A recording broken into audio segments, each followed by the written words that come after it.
Tonight on Country Squire Radio, we're talking Brebbia pipes. Plus a pipe question on pipe upkeep. Quick fire questions, listener feedback, iTunes reviews, and more happening right now on Country Squire Radio.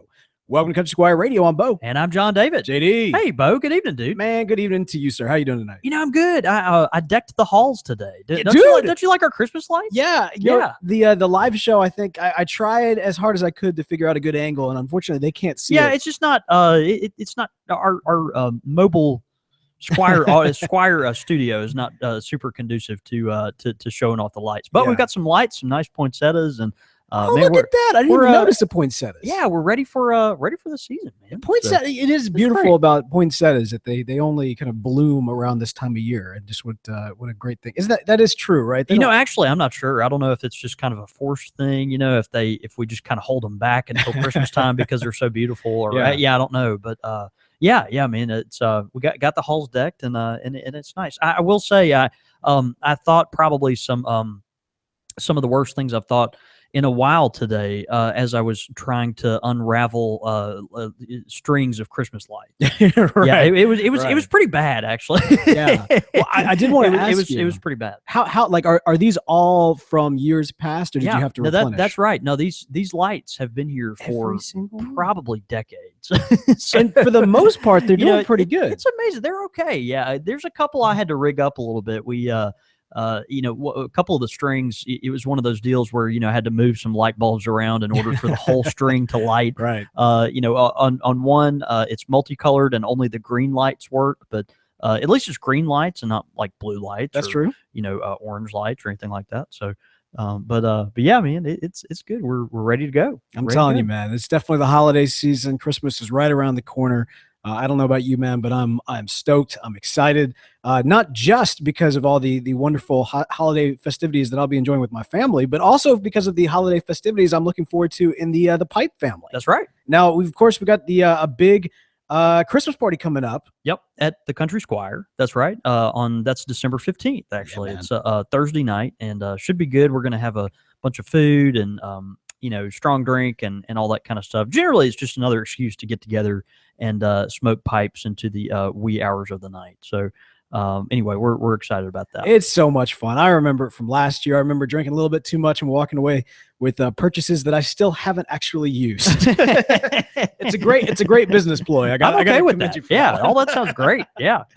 No, actually, I do. There was one in particular item that I purchased during last year's Christmas party that I'm very specifically got as a Christmas gift to give away this year. Oh, really? At the Christmas party. So I'm very much looking forward to that. Oh, so you bought something at the Christmas party to give away this year at the Christmas party. Exactly. Really? There was a lot of strong drink last year. And you know what? Wow. I made the decision back then and I held to it. So no, that's great. Yeah, that's great. That's committing to it. Looking forward to something like that. It's I don't know, maybe you did that trying to follow your accountant's advice, spend all that money before the end of the year. I don't know. I can't make that rationale work any other way. So but that's great. Hey man, you got to do what you got to do. Yeah, look, we've got a lot of great things going on. I think we can mention this. Now, it's a little wibbly wobbly here because on the live show, it's a little bit too early to mention this, but by the time this podcast episode goes out, it will be, I think, appropriate and okay. That's right. I think it's okay now, actually. But yeah, let's just roll it out. Anyway. All right, we're just going to put it out there. We are quite honored to have been nominated for Best Podcast in Jackson, Mississippi. Yeah, as part of this coming year's 2017 Best in Jackson. Yeah, man, it's exciting. That there's this kind of yearly thing that a local group does where they just pick out the best businesses in different categories and yeah, we had several nominations for Best Podcast. So how about that? Isn't that awesome? That's crazy. I was cool. When you texted that to me, I was like, really? Really? Us? It was great. It's really interesting. So anyway, so we're very honored to have been nominated. And as if you are in, I think probably the requirement is you have to be kind of in the Mississippi area in order to vote. But once it is available, which should be, if I'm not mistaken, when this podcast goes live, we'll let you know. We'd love your support if you feel so led. If you're local, we would love that. That'd be great. It'd be awesome. I think that kind of came out of nowhere. It's great. Completely out of nowhere. Yeah. I'm looking forward to it. Pretty sweet. Yeah. We have no earthly idea who else is nominated. No, not at all. All right, but we will crush them. No, I'm sure we're better. No, actually, there is and I mean that in the kindest, most humble way. Yeah, there is actually a really, really awesome podcast community in the local area, and given what I do, I kind of feel almost bad about trying to campaign to win. I know, right? Yeah. I know pretty much everybody. I'm looking forward to seeing, just in case anybody who's nominated that I don't know, but it's a pretty tight-knit group. But one way or the other, it is an honor, and we're looking forward to that. So if you do feel that we deserve the best podcast in Jackson, then definitely go and vote for us. That would be a very awesome thing to do. And you know what else is an awesome thing to do? What's that, Bo? Drink coffee. Yeah. We like coffee on Country Squire Radio. That's right, man. And when we're gearing up to talk about the subject that we're going to be talking about on every single episode, we like to gear up by talking about the good folks that help make the show happen at Bean Fruit Coffee. That's right. That's right. If you go to beanfruit.com, you can use the code CSR to get yourself 5% off. It's excellent roasted coffees. We really, really love it. I've actually just yesterday was filling out my list to Santa Claus, and on it, I put specifically Bean Fruit Coffee. I'm looking at that sampler pack. Oh, that's nice. Yeah. Now, if you go to their website and enter the code CSR, you actually get a discount. That's right. 5% off. So again, that's CSR. Go to beanfruit.com. Use that code CSR for 5% off. Do it. Help make this show happen as we help make this show happen. Yes. You nailed it, Bo. I think I stuck the landing. You just nailed it. It's a word there. Well, man, we invent English all the time on this show, and grammar. Well, I don't know if we invent it or just offend it. Wording, conventions. I mean, we're just all over the map. It's the charm of the show. Don't hold our grammar against Bean Fruit Coffee. No, not at all. Please. They have exquisite grammar, actually. Yeah. Yes, absolutely. So check it out, beanfruit.com. Again, the code CSR. Man, we have got a topic tonight. We are going to be looking at a pipe company. Yeah, brand. That a pipe brand unlike any other. Kind of unique unto themselves. No, exactly right. Yeah, but we're talking tonight, man. We're talking Brebbia pipes. That's right. I thought it'd be kind of fun to revisit, our series. I guess you called a series that we've done, just exploring different pipe brands that are out there. And it's funny, our week of filters and pipe filters. We got some feedback on, hey, what are some different brands that carry this and this, and as far as filters go. And we talked a little bit last week about these 9mm filters, right? A larger filter size. And one of the brands that nowadays keeps coming up as far as that filter size goes is Brebbia. And I thought, I don't know, it's kind of an interesting segue to enter into to some of their world, just a well-known Italian pipe brand. Now I got to ask you, man, because a lot of times when I've seen you do this several times with especially new pipe smokers, you'll kind of go to car companies in your comparison to various pipe manufacturers. Yeah. Do you have something like that in terms of, especially for the new pipe smoker, if they're trying to kind of think, Brebbia versus, whomever else, Nording, Peterson, whoever else might be out there. Yeah. How would you kind of qualify them? That's interesting. Yeah. Okay. How would I do that? I hope I don't step on anyone's toes here. I think, okay. So if Savinelli is like the Honda Accord of the pipe world, you've got maybe a lesser known and maybe less hasn't been around quite as long competitor, but that has the exact same standards, quality standards. Everyone respects their technology equally. In a company like Hyundai. Okay. And so Brebbia might be like the Hyundai of the pipe world. Interesting. Yeah. All right. You know what I mean? Like, that's good. I mean, you got a Honda Accord or a Toyota Camry, and everyone knows it. Everyone has one. And there's another company, that they're made, close by. And, it has similar standards and quality, but, you just don't see quite as many of them. Fair enough. Yeah. And that's Brebbia. And that's Brebbia. Yeah. So, so anyway, we thought we'd talk about them a little bit tonight. Brebbia has been around since 1953, if you actually, kind of go by, when the company actually started. Brebbia is the name of a town in northern Italy, actually, northwestern Italy. And it's kind of fascinating. There was a conglomeration, a couple guys, Ania Buzzi, I'm probably butchering his name, Ania Buzzi and Achille Savinelli, actually, who was the son of Carlo Savinelli. Oh, wow. They got together back in the late 1940s, and were kind of charged. At the time, both of these gentlemen did not have a background in pipe making, which is kind of interesting. Savinelli being of the Savinelli family. But he personally did not have a background in pipe making. And so, wait, what generation would he have been? that was, I guess, the second generation and he didn't. of Wow. Savinelli. So what they did, and I guess part of this was probably to kind of give him some experience, is they set up a company, this Boozy and Achilles Savinelli. They set up this company to basically start making briar pipes, and then if the ones that would work out good, that wound up being high quality, they would actually market as Savinelli pipes. So think of Savinelli kind of coming. Think of a big company that's well established, kind of go into a smaller outfit and saying, hey, we want to pay you to make our stuff for us, kind of thing. Right. And the stuff that's really high quality, we will bless that with our name on that product or whatever. So did Savinelli then provide the funds for kind of that early company? Yeah, I'm actually not sure. Yeah, I don't know. I guess that would make some sense, right? I mean, if ultimately it's to kind of work out the skill set and kind of work the kinks out of trying to figure out the business and everything. Sure. If they're going to end up getting the creme de la creme, one would assume they're putting some money behind it. They're probably putting some money in it. I don't know, but obviously they bought enough product for them for it to be a successful operation. And the good ones went to the Savinelli shop that was famous, of course, in Milan, Italy. And so, you had this kind of company. They were kind of getting their feet wet in pipe making. And again, those good ones wound up being branded Savinelli. And they had some freedom to experiment a little bit, because they had their own factory. And so you had Achilles Savinelli. He was in charge of the marketing component. And then Ania Buzzi had more of the in charge of the production component of this. So he was more kind of in the hands-on, factory element. And eventually, as we entered the 1950s, this company began to kind of get separate identities. Achilles Savinelli wanted to, kind of go his own direction, and Buzzi wanted to go in his own direction. And eventually, they split. And so you had Savinelli kind of go with the family name and turn into what we know today.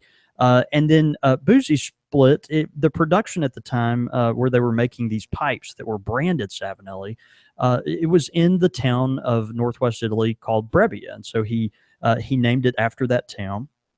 And, eventually just kind of became the brand that we know today, that is Brebbia. Today it's actually run by his son, Luciano, and they have a really high, a high quality briar. I mean, they're known for, just very consistent pieces. They do about 30 to 35,000 pieces of or pipes a year. And so that's kind of where their production at, which is is a fraction of what some of the larger guys do, but everything Brebbia cranks out is very high quality. So, I mean, with the history there, is there kind of a direct, is there a friendly rivalry? Is there is it like cutthroat? Are we talking Verizon, T-Mobile, or are we talking, I can't think of a good friendly rivalry. Yeah, Coke, Pepsi. I don't know. I don't know. Yeah, to be honest, I'm not sure. I think both pipes have their places, right? Savinelli. When we talk about Savinelli, of course, we sell Brebbia pipes, we sell Savinelli pipes, both proudly. But the Savinelli tends to be, they are Italian in styling, so occasionally you have some aggressiveness. But Brebbia tends to be maybe a little more aggressive in the styling aspect, the styling component. We'll go over some examples of those in a moment. But I do think that Brebbia tends to have a little more flair, and they probably push the envelope a little more just as far as new designs go, which I think is a lot of fun. So anyway, we've Brebbia about 35,000 pipes a year. They only employ 14 people, which is really neat. Really? I think that's great. Wow.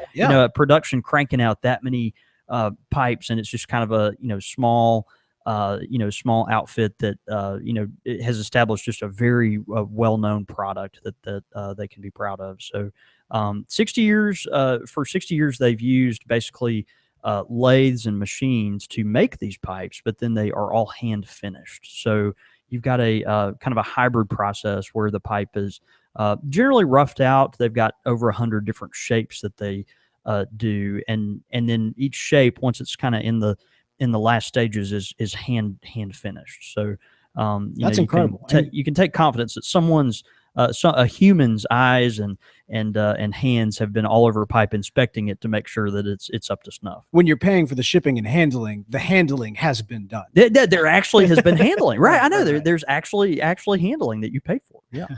So, yeah, so I've got some examples of Brebbia pipes here tonight. Of course, if you're a live viewer, you'll be able to kind of see some of these. But we'll talk about them in as much descriptiveness as we can for the folks tuning in on the podcast. Well, and you say they're more aggressive on kind of pushing design. What do you mean by that? Yeah, and you can kind of immediately see that, right, when I show you the characteristics we've got here. If you think of Savinelli or other companies, you've got your typical billiards, brandies, bulldogs, acorns, shapes that are kind of just traditional in the Western pipe world. Sure. I'm kind of excluding Danish pipes in this because the Danish shapes tend to be quite different. But you also think about media that are pretty consistent, pretty simple. We think of briar typically for these Western European pipe makers. We think of just a simple briar pipe. But I'll show you just a few examples here with Brebbia. They've got this really beautiful line that they debuted not too long ago. This is the Mara Bianca, and if you're viewing, you can probably see on the screen we've got just a white pipe here. It looks like meerschaum, right? It looks like meerschaum. It's not, but this is not a meerschaum pipe. Yeah, this pipe is actually made of something called lime wood. It's a lime wood pipe that does have a meerschaum lining on the inside of the bowl. And what's interesting, the pipe has been painted white, and so it blends completely in. You can't even see where the bowl starts. There's no and the lime wood stops, but it imparts this extremely interesting flavor, and of course is a very unique look. It looks like meerschaum, but it's not meerschaum, and for a pipe that big, it's super light. It's the Mara Bianca. Which, I had all kinds of questions if this was a meerschaum pipe. I'm just blown away at the moment that it's not. No, exactly. Every time someone sees it, they immediately assume it's a meerschaum. So and it's not. They only make that pipe in two shapes actually, and this is this is gonna be. I know this is a dumb question, but I'm gonna ask it because there are no stupid questions, just stupid people. So when I smoke it, all right. This is not. This is why this is not a dumb question. Because there are briar pipes that are like this as well. Sure. When I smoke this, over time, does it externally change colors as you would expect? Is it going to color meerschaum as well as there's some kind of sanded down briar pipes as well. That's right. Less about the smoke and more about the oil from your hands. What I've heard about the Mara Bianca is that it does change color, but not like a meerschaum pipe because it's not quite as porous. You might think of more along the lines of a gourd calabash pipe. I mean, you've got it's obviously a plant that's been shaped in this direction, but like briar, but obviously it's lighter and more porous, so it will take on some color. But most of the white that you see there is actually a coloring that they've obviously put on there, and so it's going to darken, but not as dramatically as you might think. Yeah, that's an incredible pipe. Just really, really beautiful. Yeah, it's just one example of kind of how Brebbia is a little more innovative in some of their styling. And what did you say the wood was again? Lime wood. It's actually lime wood, which I'd never heard of until I ordered a Brebbia Mara Bianca. So lime, like, pretty cool. Again, stupid question. Lime tree, like wood from a lime tree? That I have no intention of answering that question. Okay. I'll have to look that up later. That's a great question. Yeah. But other ones too. They're one of the few major production companies in the West that, in the American market anyway, still make a briar pipe that has a meerschaum insert. Occasionally, you'll find one, made by Peterson, or some other Western European company. But a lot of times this has kind of been phased out over the years, where you've got a meerschaum bowl, and they've got a really popular series called the Sun series, which is gorgeous. They just take a really nice kind of striped yellow stem and pair it with an orange colored briar bowl, insert with the meerschaum. And obviously we've got a billiard here. It's a beautiful shape, 60-12. And probably my favorite is this author shape that they've come out with. It's did you have that one on last episode, or did you have that with you last episode? I'm not sure. I may have. Yeah, I'm not. Because you pull it out. I probably did. Because we talked about the 9mm filters. That's right. Yeah, and this is their author shape. It's a 602. And Brebbia, what they've done here is you can kind of think about, maybe that healthy rivalry. We're all familiar with the Savinelli author that's so so popular, and they've kind of made one. It's a little more slimline and a little more svelte. It's not quite as chunky, and the stem is a little longer. But it's just got a real beautiful, chunky acrylic stem on it, which is pretty. And of course, this particular one is lined with the meerschaum, which is nice. It looks like Brebbia, just from the kind of cascade of pipes you have, they seem to favor the acrylics, or at least perhaps just the Brebbias that you have. I think typically they do. They do a lot of acrylic. They you will see ebonite, vulcanite stems with Brebbia. Most of their stems are going to be preformed though. Which is common for most pipes kind of in their price range. Brebbias typically are going to be in that, 100 to, 200, maybe on up to 250, 300 for their nicer stuff. But most of their stuff are going to be, pre-mold stems from either vulcanite or acrylic. So some beautiful grain. Yeah, really pretty, and they do a good job. A real popular line of theirs is the Ninja, which has this kind of is that really what it's called? It is. It's kind of got this I call it a cola flavor. It's kind of like if you had a Coke that's been iced down a little bit and the water's kind of melted. It's it's just a real nice line. And one of my personal favorites is the 1960 series. This is a line that has a metal rim on the bowl, and so the metal rim real popular with folks that are just trying to keep their briar from burning. It's just real easy to clean and wipe off there. So.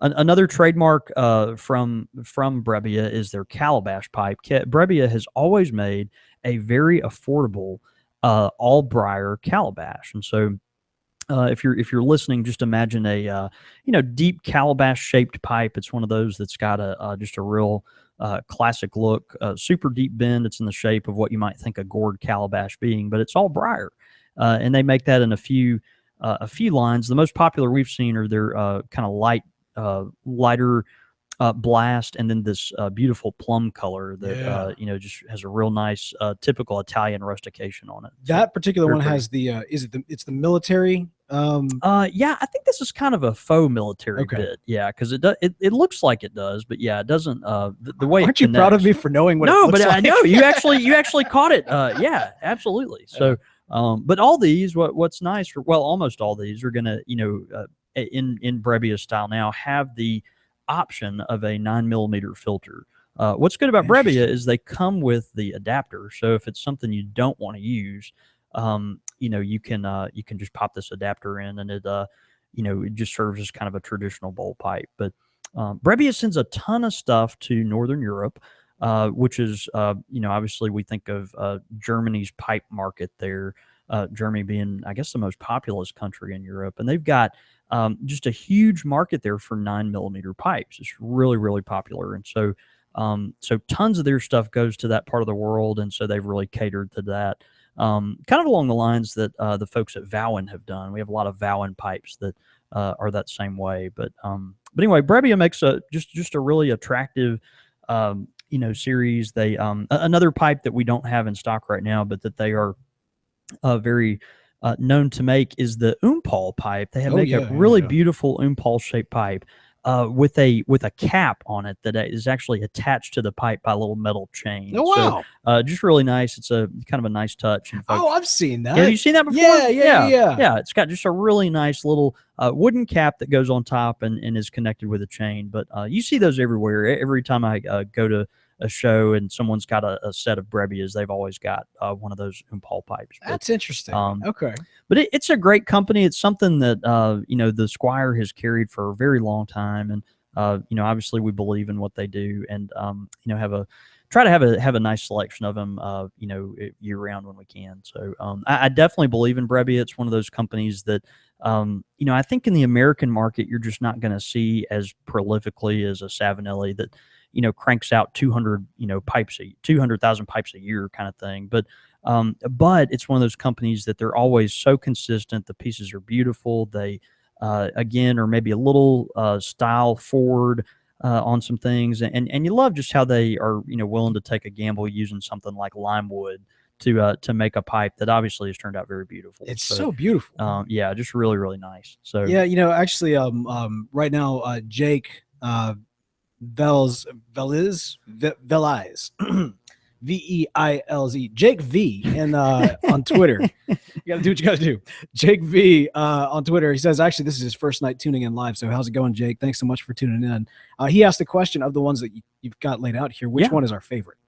Ooh, I probably have to go with the Sun Author series. Yeah. I just really like that. It's the Sun series 602. It just has a real generous bowl and just a real nice chunky feel to it. Matter of fact, our good buddy Mark VV, he's got this exact pipe. It is the first time I ever saw this pipe was from Mark, and the meerschaum on his pipe is just colored very, very well. Is it like does the meerschaum insert make it an author, or is it the shape that makes it? It's the shape. Okay. Yeah, it's a shape. Yeah, for some reason that shape's called an author. I'm not exactly sure where that came from. That's an episode waiting to happen. Yeah, it probably is. Yeah, but yeah, it's just kind of a nice chunky shape, fits your palm well, and this one. Is a little different from the Savinelli Author, and then it's not quite as chunky and has a little longer stem. So just real elegant, and I think they did a good job on the proportions there. This calabash pipe. I got to tell you, I don't know that it's not me. Yeah, but I kind of wish it was. I think they're all gorgeous. I think pipes. I could see it actually. I think I could see you rocking it. Yeah, it's a deep bend pipe. Yeah, I don't really. I've got one. I've got one pseudo deep bend pipe. Yeah. And I very rarely ever smoke it, but this, I don't know. I love what Portland Paul sends in. He says he sends several pictures of his Brebbia. He says he's nicknamed it the Blood Diamond. Mm-hmm. It looks like a Slayer album cover.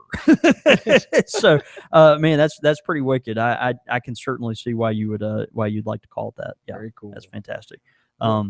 But yeah, if you have a Brebbia, I'd be real interested to know, particularly for those listeners in our American market, do you use it with the filter? Is that something you're kind of into? We talked about filters at length last week, and that I think sparked a lot of conversation.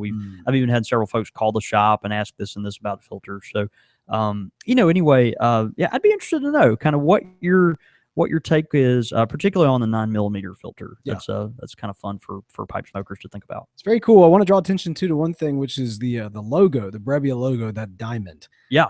Which they've got over their eye and just the font for their name. That's right. And then of course the diamond is in all of their pipes. That's right. It made me think about the fact that a lot of times that you see in from pipe companies, pipe manufacturers, especially those that mass produce, a very simple logo, like a diamond or something like that. Think about Chevy, like with that thing they've got. It's just real simple but very iconic. Yeah, and I mean, you got to think on something like a pipe where you got to get like a really, really tiny on there. Right. You can't get too much detail in your. That's probably pretty smart. It makes sense. But anyway, I like it. Beautiful pipes, man. I got to tell you, Brebbia sounds like a wonderful company. They definitely make some wonderful products, and there are great companies in the pipe world that are making some wonderful products as well, like our good friends at Missouri Meerschaum. That's right. We love Missouri Meerschaum. Absolutely, man. 'Tis the season. I mean, look, what are you doing right now? You're getting everything ready for Christmas, for Hanukkah, for whatever you're celebrating.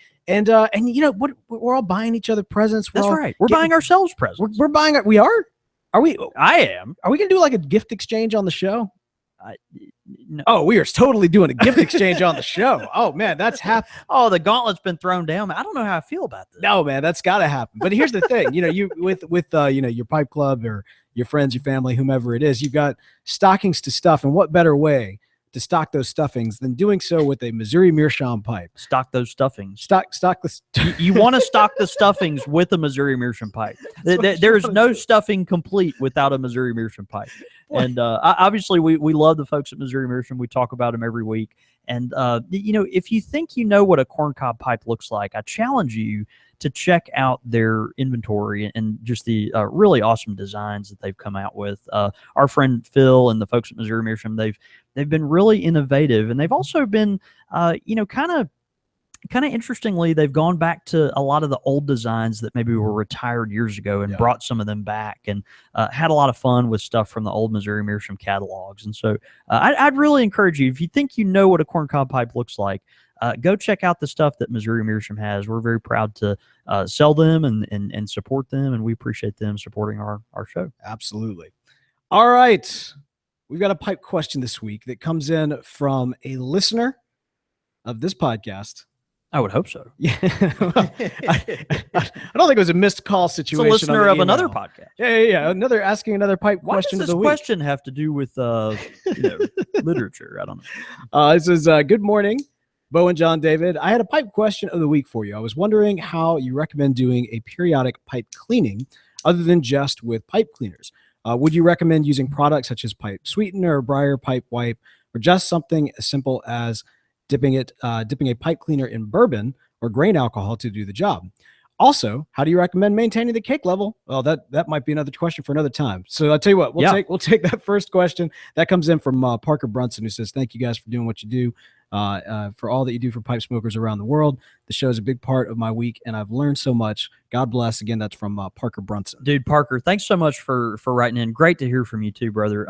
This is a question we get regularly, and of course, as one of those people that's super meticulous about, their pipes, if you use pipe cleaners all the time, like I do, I probably go through way too many of them. Even though I actually think there's no such thing, you're not going to do a lot of additional maintenance to your pipes. But occasionally you might leave some tobacco in there too long, or maybe you smoked a tobacco that was extra syrupy, or there are reasons to give an extra scrub to your pipe occasionally. And so particularly if you just smoke it a lot, it's built a really nice cake and all that kind of stuff. So I personally, I'll tell you, when folks bring pipes into our shop, for me to clean, typically I'm going to use grain alcohol. Okay. Now we're right next to a liquor store. I can go over there and with a $15, a $10 bill and a $5 bill, I can walk out with a fifth of Everclear. And the only good things Everclear has ever done is cleaning pipes and maybe getting the road tar off the inside of your wheel well of your car. And that's it. And that's literally we don't care how crazy your frat party story is. It was nothing good that came from that. Nothing good came from the Everclear. Right. So, there's a reason that I'm able to go through so much Everclear, because I use it on a regular basis. But unless you can find it by maybe a pint bottle or something like that, you're probably just not going to want to go buy a bunch of Everclear. I use Everclear because the alcohol content is so high, it just kills literally anything it comes in contact with, including your skin. But it also is just completely odorless and flavorless, and so you're just not leaving any kind of residue in the pipe that is gonna give it an extra flavor. So bourbon works fine. It works great, especially if there's a flavor you really like, or a brand that really connects with you, or just something you've got sitting around. Typically what I do is I'll take a pipe cleaner and dip it in the bourbon, and just scrub real good.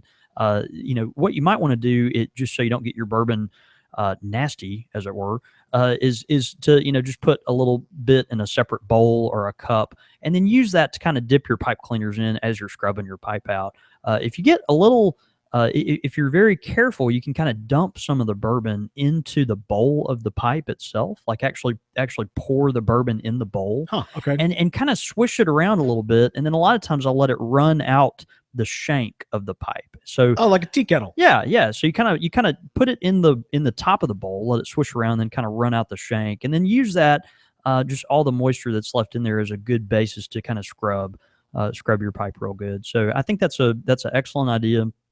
If you got heavy carbon buildup, probably a good idea to use some bristled pipe cleaners, which we sell on our website. You can get other places, but the bristled pipe cleaners are awesome because they've got these little metal pieces in the wire inside the pipe cleaner. So it just gets an extra scrub. It's real good. I don't recommend those for folks that don't have a lot of miles on their pipe, though. You only want to use those when you have real heavy buildup. But anyway, I think that would be helpful. You can use the pipe sweetener. Obviously, those are very popular to use, and if you can find them, it's actually kind of hard to find some of those pipe sweeteners nowadays. But one thing to keep in mind is they're gonna have typically a mint flavor. And so if you're a non-aromatic smoker, someone that, really is kind of averse to, flavored stuff, you might want to steer clear of it because of that. But it might be worth a shot. A lot of our, just kind of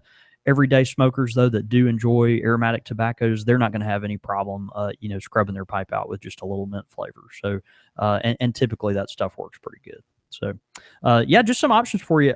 Honestly, other than that, you just don't have to do a lot if you take care of your pipe on a regular basis.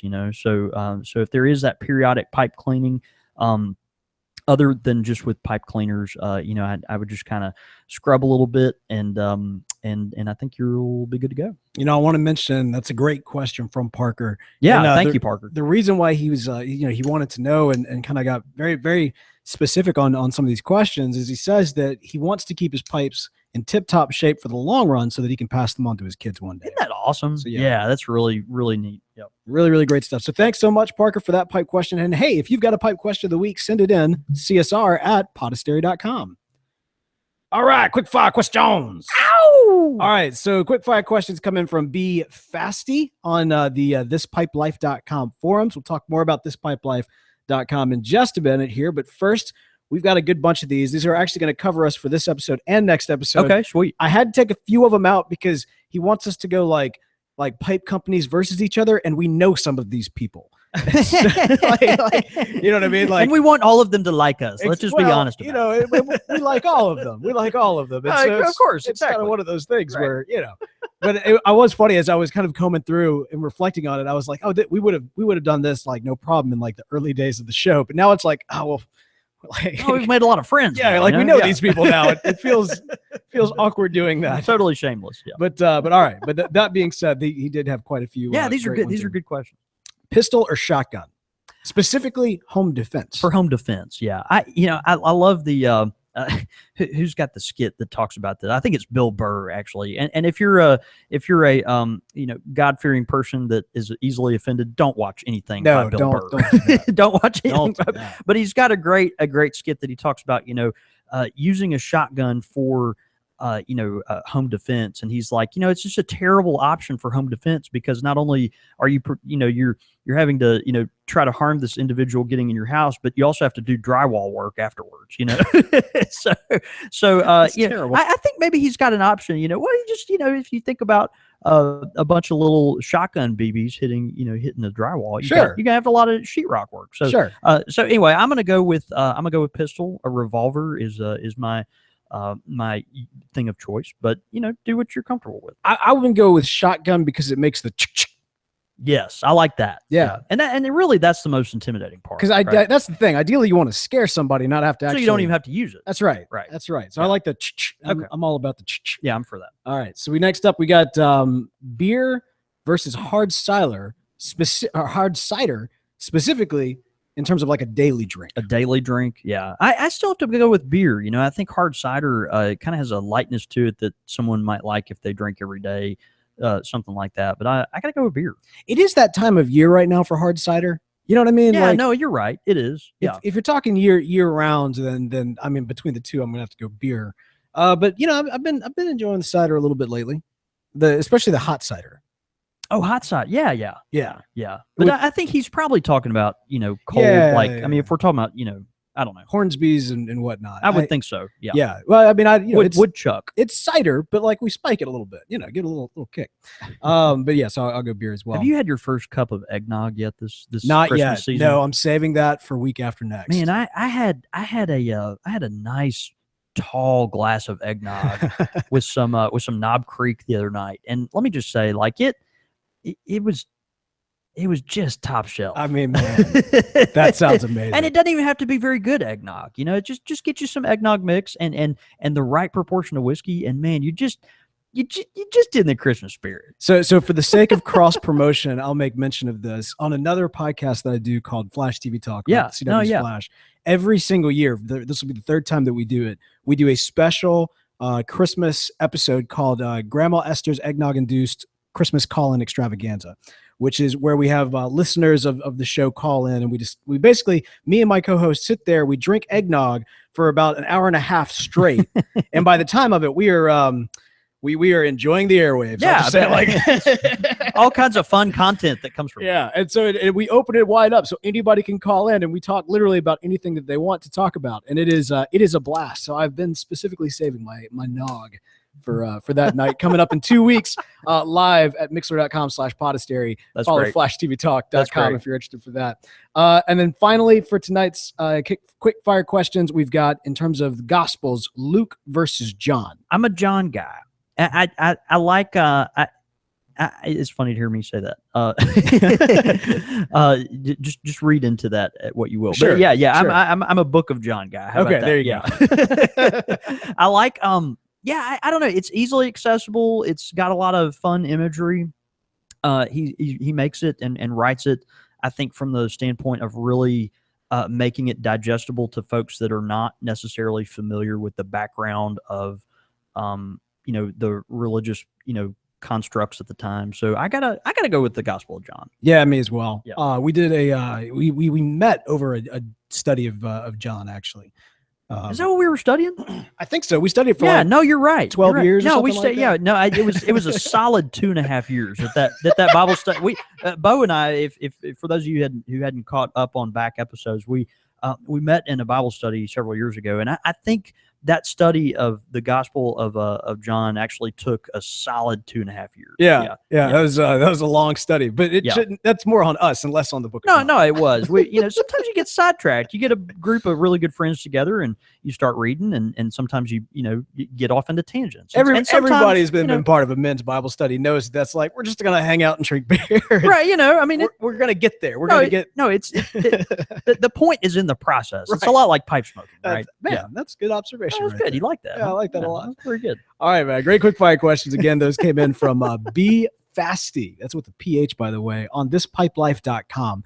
Now, if you've not joined thispipelife.com, you absolutely should. It's an awesome online community. And they actually, I saw this on the forums. Unfortunately, I missed the cutoff date, but they were setting up a secret Santa for the members of the thispipelife.com. Oh, dude, that's forums. awesome. Yeah. Yeah, that's so cool. I was like, oh man, that's what a great idea to do that in an online community kind of way. That's right. But anyway, so if you've never checked it out, thispipelife.com, it is a pipe community. It is a pipe and tobacco enthusiast community, which means that you do have to sign up to be part of it. And when you do sign up, use the code CSR. Now, get this, it's free one way or the other. It's not like there's a paywall. Yeah. But you do need to register, of course, because it is a pipe and tobacco community. So check it out. Visually beautiful, wonderful forums, wonderful community. Thispipelife.com. Again, the code CSR when you sign up. That's it.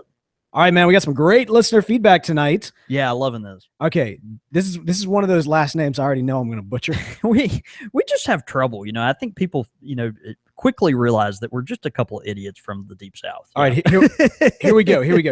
Jeremy Keferati. Keferati? I feel like chef would have an H in there. It could be just Sepharati. It's a CEFARATTI. Yeah, Jeremy writes Jeremy C. writes in. He says, hey guys, I'm a new listener to your show, and I'm loving it. It's been relaxing, informative, helpful, and has carried a great deal of, camaraderie. Thank you. It's dyslexia night here on Country Squire Radio. A great deal of camaraderie. I am at best a novice pipe enjoyer who is hungry to learn and grow in the enthusiasm.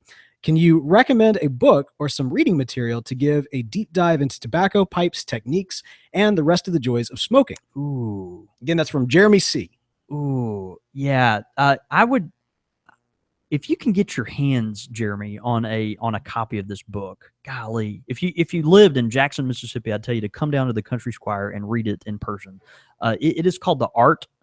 I'm gonna go get it right now because I don't want to butcher it. Hold on one second. All right. See, while John David's getting this, I'll also mention that a while back, we had the author of a book called "Smoking to the Glory of God," which was a study on a look at different theologians and pastors who are very big into their pipe and cigar enjoyment. And so I would also kind of throw that one out there. Even if you're not necessarily religious per se, it's still a great read. It's just kind of a fun read. Yeah. I always have to recommend this. And when folks come in the shop, they read it all the time. This is a book. You might have trouble finding it nowadays, but you can find it on eBay. It's called The Gentle Art of Smoking. It's by Alfred H. Dunhill. And this is a Wait, very, very old book. Yeah, it is, but you can still readily find it. And I love this book because it is full of tobacco history on the preparation of it, the cuts of tobacco. It's got recipes in here. I mean, it's just instruction about different pipe shapes, why they're called what they are. It's just like Country Squire Radio, just in a book. It's just beautiful. Oh, wow. Yeah. So if you can ever get your hands on a copy of The Gentle Art of Smoking by Alfred Dunhill, I would certainly recommend it. If you get online and see eBay or Amazon or something, it might be kind of hard to find, but if you can afford it, it would be well worth your purchase. Yep. Absolutely. So great suggestion. And Jeremy, welcome to the show as a new listener. That's great, man. Yeah, welcome. We've also got on iTunes the Duke of Wales. Duke of Wales. He says, as real as it gets. I've listened to CSR since the beginning. Man, that's a long time now.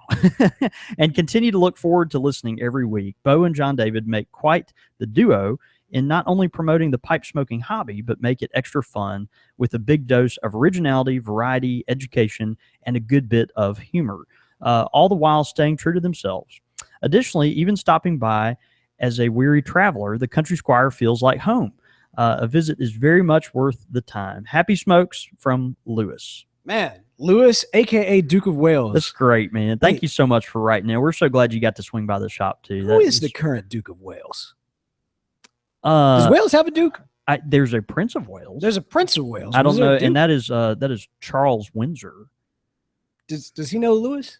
I bet he does. I bet he does. I bet he does. Doesn't a duke outrank a prince? No, probably not. No. Prince. I think it's the other way around.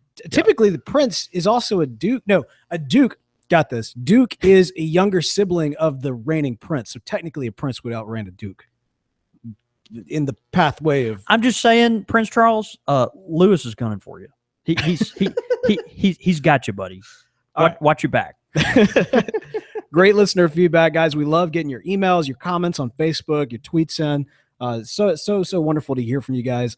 Also, we appreciate those of you, especially who do take the time to head over to iTunes and write us reviews. If you've not done so yet, head over to iTunes, write us a review. It's absolutely free to do. It's a great way to help support the show and doesn't cost you a dime.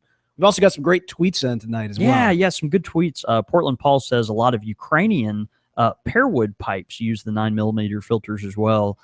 So that's interesting. Pearwood pipes, those are kind of have a niche in the pipe industry. We've got Mark VV actually tweeting in a photo of his Brebbia son, along with some figgy pudding Christmas 2016 blend from the Country Squire, and then also listener at Part-Time Try Hard, our friend John's listened for a long time. He says, don't get the Everclear on the ebonite stem. Ooh. Because it will stain the crap out of it. And he's right. It's Everclear or any type of alcohol really is going to oxidize the outside of that stem. So if you do use Everclear to clean your pipes, let's just focus on the inside of the pipe and the inside of the stem. And if you're afraid it's going to get on the outside of the stem, just don't touch the stem. But that's a great question. Also, Portland Paul responds to him and says that OxyClean can help recover that oxidized damage on the outside of the stem. So anyway, pretty good comments there. And we've got some cider smackdown as well, which is nice. Yeah, you got to do it. It's the great thing about the live show is joining the conversation as it goes on over on Twitter. Big shout out to Kilted Pipe Guy, who's at work right now in Scotland and enjoying the show, and also to Kirk. We mentioned Jake earlier, who it's his first time tuning in for a live show. Kirk also tweets in saying it is his first time tuning in for a live show as well. So thank y'all so much for joining us tonight. And hey, if you've never tuned in for a live show, you absolutely should. They're a lot of fun. CountrySquireRadio.com is the place, and the time is Monday night. That is at 6:30 Central Time, 4:30 Pacific, 7:30 Eastern. Again, you can find that at CountrySquireRadio.com. You can tweet into us throughout the show or throughout the week. At Squire Radio is the show's Twitter handle. You can follow me. I'm at The Real Bo York. I'm at John David Cole, or you can get us at the shop at @_Country Squire. Of course, all that information and more can be found at CountrySquireRadio.com. .com. I was going to try to, no. What a failure. It was a failure. Hey, I got to give a quick shout out. I know that, a lot of times you don't necessarily have as much time to go back and listen to the episodes after we record them and everything. But there was one segment from last week that I have to give a shout out to our producer, Mike. who's been helping us out a little bit. And he took when I did the 90s rock thing, right, and he actually cut it with like a concert background and like ramped up my voice in a certain way. Have you heard this? No, I haven't. I'll have to play it for you afterwards. Yeah, that's nice. But the listeners know what I'm talking about. So really, that was well done, awesome. man. Yeah, absolutely. Well done. Only the best. All right, guys. I think that's going to do it. So, dude, man, had a great night. It's fantastic. Let's go have a night. See you, brother. All right, guys. Thanks so much for tuning into the live show. Let me get everything ready right there. Okay, there we go. Hey, guys. Thanks so much for tuning in the live show. We really appreciate it. That's awesome. Hey, I am currently enjoying for the severalth time this week my bowl of Christmas cheer. And if you have a tin of McCullen Christmas cheer, tweet us. I would love to hear what you think about it this year. It's really tasty. So, of course, I'm smoking last year's Christmas cheer. That's kind of my tradition, as I smoked the year before. But also for live viewers, just to let you know, we are having an online tobacco sale. If you type in Squire Special 16, when you check out, you'll get 10% off all Squire hand blended pipe tobaccos. Actually, all pipe tobaccos, 10 tobaccos and twist tobaccos and everything else. So anyway, check that out at thecountrysquireonline.com. Bye, guys. See y'all.